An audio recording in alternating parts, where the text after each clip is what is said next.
இந்த சொந்த காசில் சூன்யம் வச்சுக்குன்னு சொல்லுவாங்களே, அது எனக்கு நடந்துச்சு. ஸோ வணக்கம் மக்களே, இன்றைக்கி நம்ம மலேசியாவில் டே 2. ஸோ எங்கே போகிறோன்னா, காலையில் ரெடி ஆகிட்டு சரவணா பவன் போயிட்டு பிரேக்ஃபாஸ்ட் சாப்பிட்டு, ஸோ அங்கேருந்து கிராப் புக் பண்ணி இப்போ நம்ம எங்கே போகிறோம், ஜெண்டிங் ஐலாண்டு மஸ்ட் விசிட் பிளேஸு.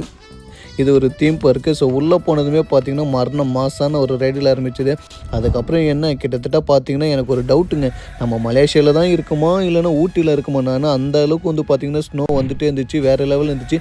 இந்த ஒரு தீம் பார்க்கில் கிட்டத்தட்ட 14 ரைடு இருக்குது. இல்லை 4 வந்து பார்த்தீங்கன்னா மரண மாதம் உயிர் பேத்த காட்டுற மாதிரி ஒரு ரைடு. அதுக்கப்புறம் 10 ரைடு என்ன மாதிரி குழந்தைங்களாம் ஜாலியாக என்ஜாய் பண்ணி விளையாடுற மாதிரி.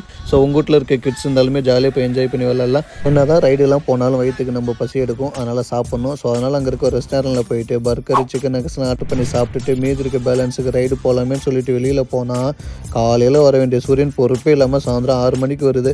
அதுக்கப்புறம் என்ன நம்ம பார்த்தது அவுட்டோர் தான், இண்டோரில் வேறு ரைடுலாம் இருந்துச்சான். இதெல்லாம் முடிச்சுட்டு கேபிள் காரில் ட்ராவல் பண்ணப்போ எனக்கு ஏதோ இந்திரலோகத்தில் போன மாதிரியே ஒரு ஃபீலிங்.